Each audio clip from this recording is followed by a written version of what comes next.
Hey everybody, Zeal Brothers here with a sobering topic because I want to talk about what our response should be to tragedy.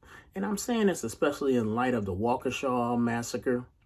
And the thing that sparked this was in the paper today, there were experts that were trying to coach parents on what to tell their kids about this incident, which I find ridiculous because we don't need experts. Experts have proven themselves to be wrong on so many issues. But when I think about this issue, it does spark some ideas in my head and it sparks some concerns. And here's the concern. The first concern is that we don't know how to respond to these kind of incidences because we don't have a proper sense of morality. And let me just say it in this way. This Daryl Brooks is an evil guy. But the problem that we have in our society is that we constantly separate the person from the action. We have bought into the false religious idea, and this is a false religious idea: hate the sin, but love the sinner. And that's a bad idea. Why is it a bad idea? Because it's not even a Christian idea. Where does God throw the sin into hell, or does he throw the sinner into hell? See, it is not that people just steal. People are thieves. It's not just that people lie. People are liars. It is not just people cheating on their wives. They are adulterers and adulteresses. You see, people are identified by what they do, and what they do reveals their character. And character is very hard to change. In fact, there's only one thing that can truly change somebody's character and flip it from one direction to another, and that is God. So when we look at somebody's character that is revealed, we should stop pretending that social justice initiatives will change people's character, because it will not.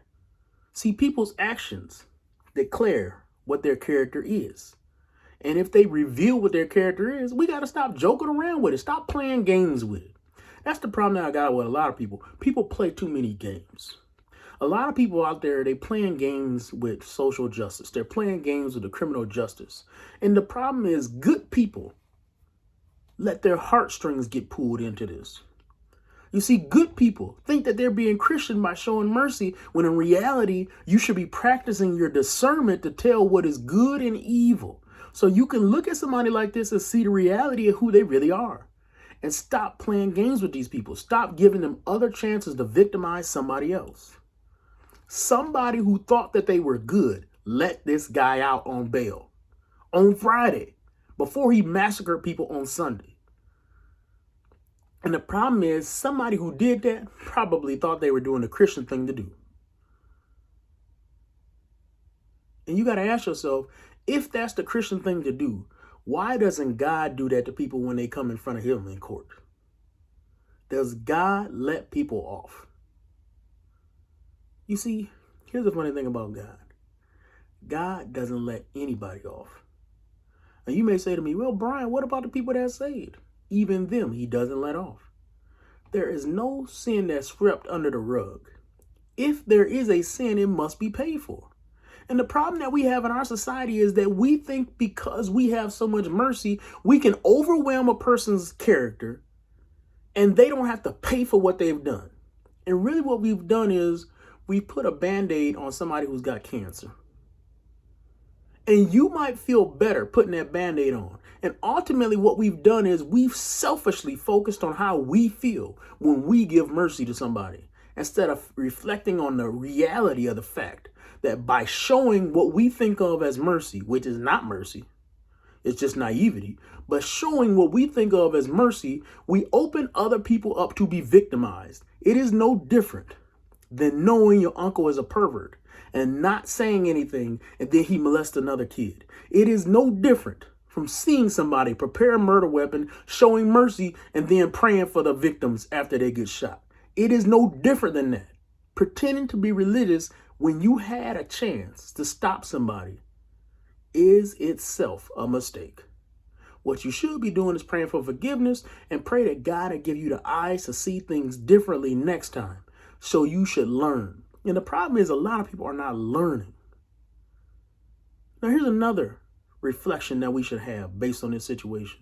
Because a lot of people are saying, man, these people that died, why did they die?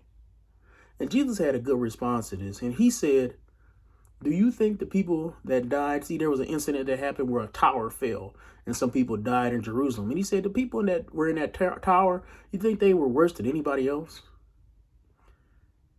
And the answer obviously was no, right? This is in the book of Luke. The answer was no. And he said, but if you do not repent, you will likewise perish. Because here's the thing. We sometimes get too focused on this current life, not reflecting on the fact that whether you die one way or another way, you're going to have to face God. And see, that's an uncomfortable thought, but we must all die. That's the truth of the matter. We all have to face death. That means we all have to face God. Whether you accept him or not, you got to face him. And the problem with a lot of atheists is they are not honest enough with themselves to recognize that they actually fear that, so they try to ignore it. It's kind of like the person who feels a little lump in their body and they're afraid it's cancer, so they don't want to look at it. And the reason I know that example because I've been there before. Now, it turned out it wasn't cancer, but I've been there before where I've been so afraid of something that I don't want to look at the reality of it. And that's a cowardly way to approach things. And I'm saying that with a sense of humility because I've been there, right? I understand where you're coming from when you had that mentality. But the problem is ignoring something doesn't make it go away. It doesn't make it better. And what you have to do is you have to face reality. You have to face reality. And those people who got killed in this incident, they're standing before God. See, I had a dear friend who just died. And I was just thinking about his life, and I was just thinking about the fact that right now he is enjoying the fact that he's back with his mother, but also the fact that he has to face God for his behaviors. Now, he was a saint, so thank God for that. But he still has to answer for what he did. And that's scary. That is scary. But we had to face that.